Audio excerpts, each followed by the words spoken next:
As we grow older, we often enter what is considered the golden chapter of life, a time when we have the opportunity to reflect, cherish, and enjoy tranquility. It is a time to reap the fruits of a life well lived, to embrace wisdom, and to find peace. But just as we tend carefully to our gardens, nurturing them with care and mindfulness, we must also be cautious about the relationships we allow into our lives during our later years. While some relationships can nourish the soul and bring us joy, others can drain our energy, leaving us feeling depleted and disconnected from our inner peace. This is especially true when it comes to family and close relationships, those who should, in theory, bring us support and love. The Buddha once said, "Your own self is your master. Who else could be?" This teaching reminds us that the key to peace and happiness lies in the choices we make, particularly the people we allow into our lives. Old age should be a time for nurturing ourselves, not for becoming entangled in relationships that cause unnecessary stress or anxiety. Unfortunately, some people, even within our own families, can have a negative impact on our well-being. Today, we will explore 5 types of people you should consider avoiding in your later years, even if they are family. By making these choices, you can protect your peace, honor your journey, and embrace the wisdom that comes with living a life free from unnecessary burdens. The manipulator, protecting your peace from emotional leverage. Imagine this. You're enjoying a serene afternoon, sipping tea, when a phone call interrupts your peace. It's a relative who needs yet another favor.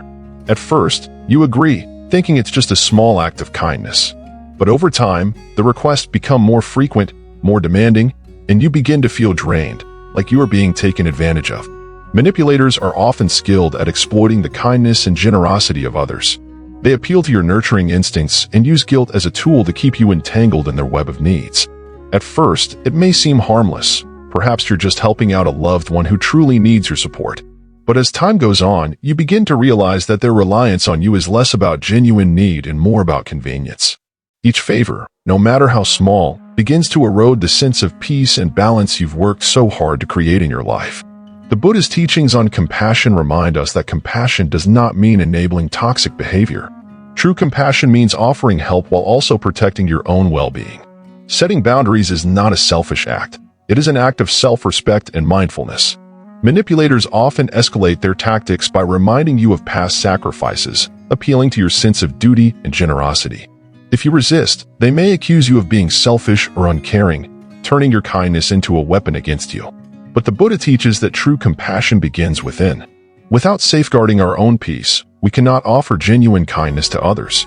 To protect yourself from manipulators, you must develop the ability to discern when requests for help are truly in harmony with your life, and when they are simply draining you. When faced with such requests, pause and ask yourself, does this bring peace or tension into my life?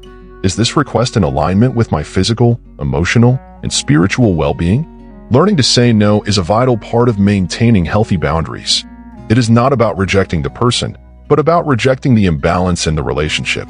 For example, you might say, "I understand your situation, but I need to take care of myself right now." By saying no gently but firmly, you reclaim control over your energy, creating space for the activities and relationships that truly nourish you. In Buddhism, boundaries are a form of mindfulness. They require us to be present and aware of our own needs and limitations. The self-absorbed, finding balance in interactions. Empathy and understanding are the foundation of meaningful connections. However, some people are so consumed by their own needs and desires that they fail to see others around them. These self-absorbed individuals dominate conversations and relationships, leaving you feeling invisible. You might sit down to share a cherished memory, perhaps a story of a trip that brings a smile to your face. But before you can even finish your thought, the person across from you quickly interrupts and steers the conversation toward their own experiences. This is not just a simple interruption, it's a constant overshadowing of your presence. Over time, these interactions leave you feeling unseen and unheard.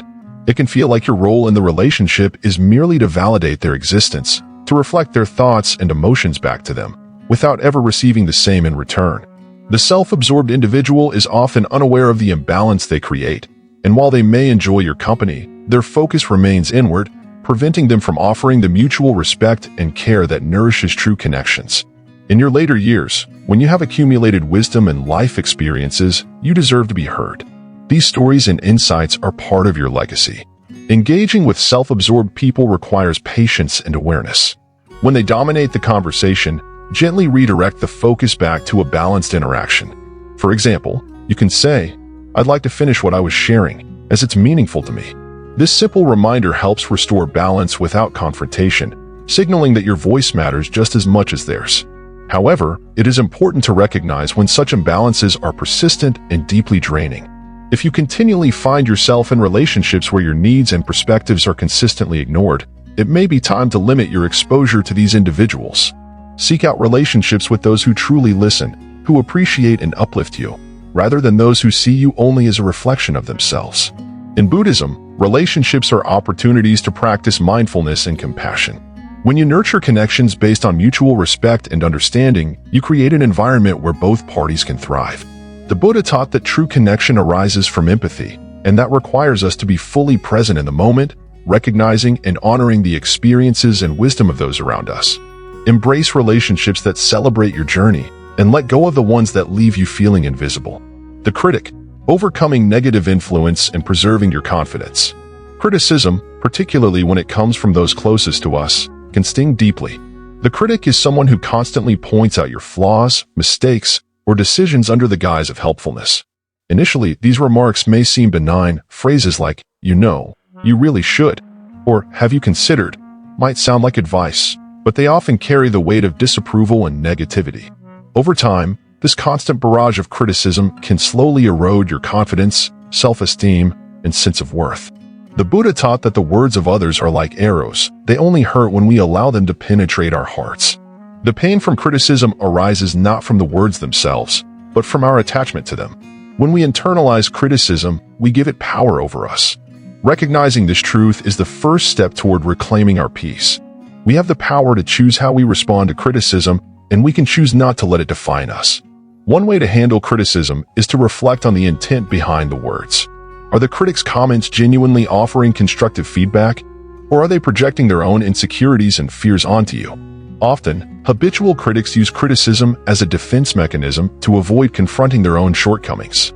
They may feel threatened by your strength or success, and their criticism is more about them than it is about you. When facing criticism, it is essential to approach it with mindfulness and calm confidence.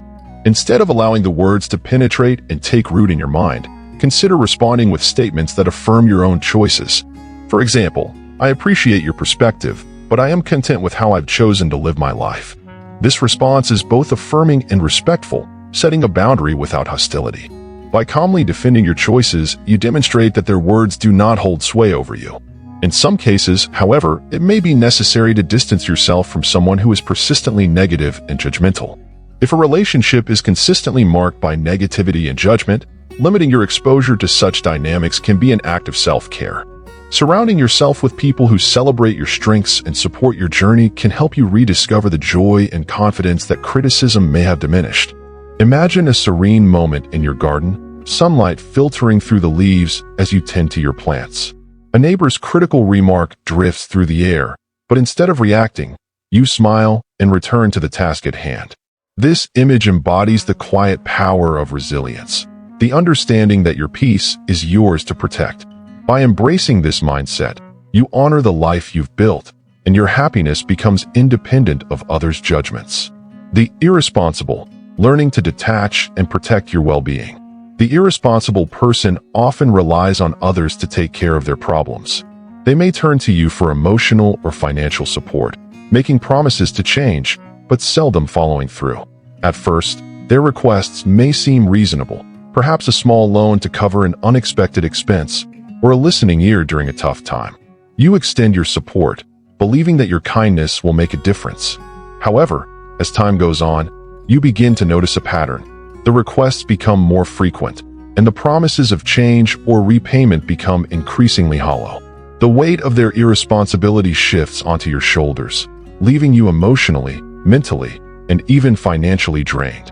You may find yourself constantly picking up the pieces, trying to fix their problems, while your own needs go unmet.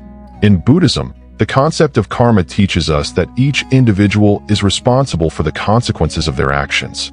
By constantly rescuing someone from the outcomes of their choices, we inadvertently interfere with their karmic journey. They are denied the opportunity to learn, grow, and develop the resilience needed to navigate life's challenges. True compassion, according to Buddhist teachings, requires balance.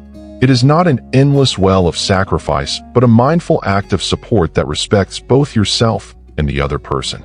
Acknowledging your limits is the first step toward addressing the behavior of an irresponsible individual. It is important to recognize that you are not obligated to solve problems that are not yours to bear. One of the key teachings of Buddhism is compassionate detachment. This means caring for others without becoming entangled in their chaos. For example, you might say, "I care about you, but I am not in a position to solve this for you." Perhaps you could explore other options. This response conveys empathy while establishing a boundary that protects your well-being. Shifting from fixing to guiding is another way to manage relationships with irresponsible individuals. Instead of stepping in to resolve their issues, offer advice or resources that empower them to take responsibility for their actions. For example, if someone repeatedly asks for financial help, suggest they speak to a financial counselor or develop a budget. By encouraging them to find their own solutions, you foster their growth while preserving your own peace. Imagine an elder lighting incense at a home altar, a quiet moment of reflection and prayer. This simple act symbolizes the practice of detachment and balance, a reminder to let go of burdens that do not belong to you. By prioritizing your inner harmony, you create space for joy and fulfillment in your golden years. You empower both yourself and those around you to grow and thrive, while maintaining the peace that is essential to your well-being. The ungrateful, rediscovering the joy of giving. There is deep joy in giving, but nothing feels heavier than ingratitude. The ungrateful person takes your kindness for granted, leaving you feeling unappreciated and disheartened. Over time, the weight of these one-sided interactions becomes more than just emotionally draining. It begins to diminish the joy you once found in acts of kindness. Imagine preparing a meal with love, only to hear complaints about the effort, or offering support during someone's hardship, only to receive silence when your own needs arise. These moments can leave you feeling as though your generosity is not valued. In Buddhism, we are taught that true generosity comes from the heart, not from a desire for acknowledgement or repayment. Giving should be an act of selflessness, but it is also vital to recognize when your energy and resources are being misused. Like all valuable things, kindness deserves respect. When the joy of giving fades, it is often a sign that the balance in the relationship has shifted. It is essential to reassess such one-sided dynamics and ask yourself, are these relationships built on mutual respect, or are they based on mere expectation? Does this person truly value your efforts, or do they see your generosity as something owed to them? In many cases, the ungrateful person does not intentionally take advantage of you, but operates from a place of entitlement. They fail to see the impact of their behavior, and their lack of gratitude can leave you feeling emotionally drained. Understanding this can guide your actions, whether it means addressing the imbalance or redirecting your kindness elsewhere.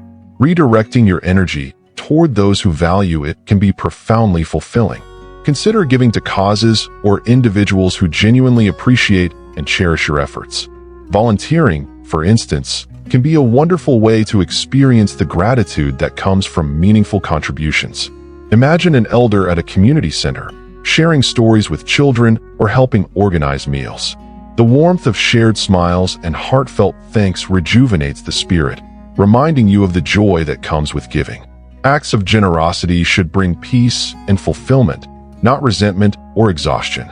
In Buddhism, we learn that true generosity is about offering from the heart, without expectation of return. By focusing on the positive feelings that accompany thoughtful giving, you cultivate a sense of purpose and connection.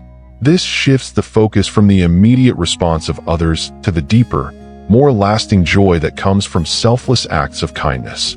As we age, our golden years should be a time of reflection, joy, and meaningful connections. Protecting your peace requires making conscious choices about the people you allow into your life. By setting boundaries, cultivating self-awareness, and surrounding yourself with those who respect and uplift you, you can ensure that your later years are filled with tranquility and purpose. The Buddhist teachings on compassion, mindfulness, and detachment offer valuable insights into how we can navigate relationships in a way that honors both ourselves and others.